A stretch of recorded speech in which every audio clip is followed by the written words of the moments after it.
Bonjour tout le monde. Aujourd'hui, je vais vous présenter School Judgment, Gyakyu Hoten, un shonen d'enquête signé Enoki Nobuaki pour l'histoire et Obata Takeshi pour le dessin. Ce manga va nous raconter l'histoire d'Inugami Abaku, 12 ans, qui est avocat. Parfaitement avocat.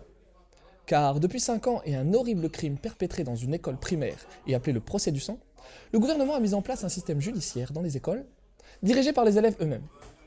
Inugami, qui apprécie par-dessus tout avoir le dernier mot, atterrit donc dans l'école de Tenbin, au même moment que Hanzuki Pine, une fillette mignonne comme tout, fan d'une des héroïnes de l'anime Smile Pretty Cure, et accessoirement procureur.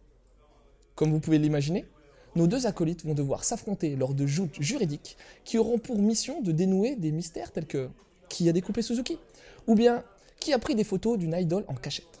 Pour l'aider, Enoki pourra compter sur un assistant, Nanaoshi Tento. En toile de fond des enquêtes, le mystère entourant le passé d'Inugami, accusé d'être l'auteur de la tuerie ayant eu lieu 5 ans auparavant, prendra de la consistance et donnera à ce shonen un fil conducteur pour les 3 volumes de la série.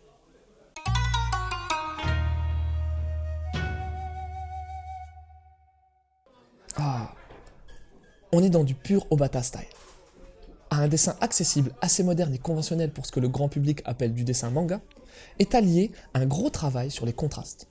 On sent la maîtrise d'Obata dans ce premier volume, qui est capable de naviguer avec virtuosité entre les différentes ambiances de ce manga.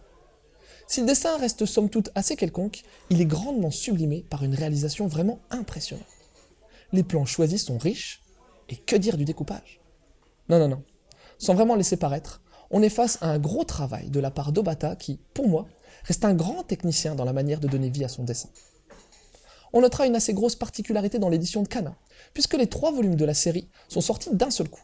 De plus, vous pouvez les acheter séparément, ou bien faire l'acquisition d'un petit coffret collector, regroupant toute la série et bénéficiant d'un petit bloc-notes en cadeau.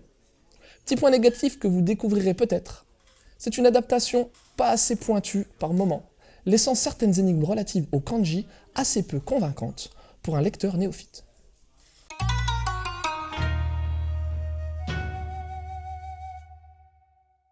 Depuis Death Note, Obata est rentré dans le cercle très fermé des top mangaka. La particularité restant qu'il ne fait que dessiner et qu'il est toujours en collaboration avec quelqu'un. Chacune de ses œuvres est très attendue, même lorsqu'il ne travaille pas avec Oba Tsugumi. Notons qu'initialement, le dessin était d'Enoki lors de la première publication sur le net, et que le Shonen Jump retravaillera ensuite ce manga en y incorporant les dessins d'Obata. Pour faire simple, les fans d'Obata recherchant une histoire dark et mature seront certainement déçus car ce n'est pas le cas.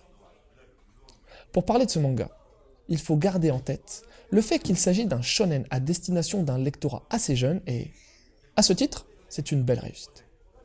Ce manga en 3 volumes est assez drôle. La transposition d'enquêtes adultes, meurtre, drogue, est bien pensée et bien amenée pour les jeunes lecteurs, et en 3 volumes, c'est 1000 fois plus digeste qu'un Metantei Conan, et c'est 90 volumes et quelques. La plupart des persos sont bien utilisés pour un manga court, et ce malgré un tas de clichés. L'intérêt réside également dans le passé d'Inugami, qui reste très mystérieux dans ce premier volume. On a aussi envie de connaître qui sont ces 3 super avocats dont on nous parle. Petit plus, le système judiciaire est bien expliqué de manière simple mais pertinente. La variation d'ambiance oscillant entre scènes légères, voire surréalistes, et éléments narratifs plus sombres et mûrs, décontenancera peut-être certains lecteurs, mais j'ai trouvé cette alternance bien maîtrisée, en partie grâce à la patte d'Obata. Une fois n'est pas coutume, je vous conseillerais une série de jeux vidéo, Gyakuten Saiban, connue sous le nom d'Ace Attorney, ou encore sous celui de Phoenix Wright, des jeux permettant d'incarner un avocat. Bien évidemment, lorsqu'on évoque les enquêtes, comment ne pas parler de Metantei Conan, Détective Conan, série fleuve où l'élucidation de crimes est le centre névralgique du récit. Enfin, même si le sujet n'a rien à voir, allez jeter un œil du côté d'Hikaru no Go, une collaboration à laquelle participe également Obata, mettant en scène des enfants du même âge que ceux de School Judgment, mais ce coup-ci, dans l'univers du Go.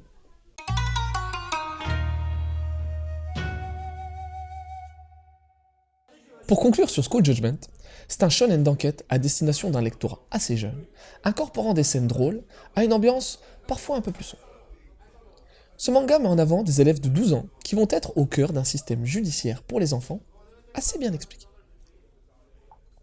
Bien que le dessin d'Obata semble quelconque de prime abord, la réalisation transcende vraiment le titre grâce, notamment, à un découpage très pointu. Et même si certains personnages sont trop stéréotypés, ils sont tout de même bien utilisés. Et la transposition d'enquêtes adultes dans un milieu plus enfantin fait mouche. Certains regretteront peut-être le manque de maturité de ce titre, mais cela reste un manga super digeste pour le jeune public. Avec son lot de mystères, c'est vraiment un cadeau idéal pour les fêtes de fin d'année grâce à son coffret collector incluant la série complète en 3 volumes. C'est disponible chez Kana pour 6,95 le volume ou bien en coffret collector pour 20,55. Sur ce, bonne lecture et à la prochaine.